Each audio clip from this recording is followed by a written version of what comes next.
People have turned to different fads to get a cheap high. From huffing air duster to synthetic drugs, law enforcement officers say teens are more vulnerable than most in trying these things out. But now a new trend. As we've learned, some are turning to garden seeds to get high. Our Alyssa Paldo joins us in the control room with this special report. Alyssa? Eugene, they grace our gardens by growing flowers that have names that sound equally as beautiful. But yes, Eugene, some teenagers are using them to get high. We're talking about flower seeds. We're digging deeper into this growing problem, detailing the dangers and finding out if the fad has planted its roots here in central Illinois. For less than $2. And on almost any shelf in the garden section of your local hardware, grocery, or garden store sit Morning Glory seeds. Kids will come up with different ways to be able to get high. Typically used to grow vibrant, colorful flowers, there's a different use for the flower seeds. Some teenagers using them to get a cheap high, ingesting the seeds of the flowering plants. With the internet, the accessibility to knowing what people are doing states away is readily available. I sat down to see what I could find. A simple Google search turned up hundreds of videos, testimonials of teenagers giving it a try. Detective Mike Eaton of the Pekin Police Department explains the idea isn't new. People have tried everything from huffing air duster to bath salts and synthetic drugs.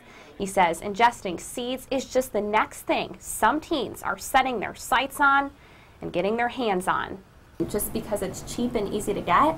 It is, and it's legal. You can go to the flower shop and get a package of this. And what is hard to understand sometimes is how they figure out what this does to you. What specialists at the Illinois Institute of Addiction Recovery do know, consuming the seeds of the Morning Glory flower mimics the hallucinogenic effects of other drugs. It's closely associated with LSD.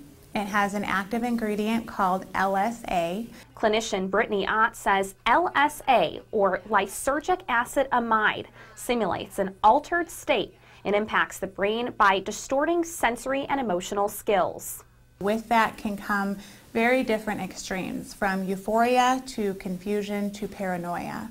So individuals can sometimes report going from one state to the other very quickly. Reality is distorted, and so it's difficult to make safe decisions. Where we see even more of a problem is when people choose to engage in these activities or use these types of things and then get behind the wheel of a car, and it will impair their judgment. But has the blossoming fad planted its roots here in central Illinois?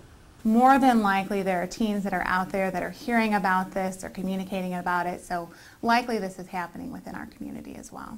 Ensuring this doesn't reach full bloom in our area is something Detective Eaton says we're all responsible for. We need to be a little bit more vigilant on and paying attention to what people are doing and what they're buying. And the experts stress talking with your children to set fact apart from fiction. Just because this is being marketed and advertised as safe, organic, producing a cheap high, does not mean that it is safe. We need to talk about what the true effects are, including death at times for a lot of these drugs. And that's a very real conversation that we need to have with our kids. Now, we looked into this issue because videos are out there on the internet, meaning teens have access to this information. Your children may be doing it without your knowledge. And as the Illinois Institute for Addiction Recovery stresses, it's important to have these conversations with your kids. And if you suspect your child is doing this, help is available. Live in the control room, Alyssa Paldo, WMBD News. Eugene.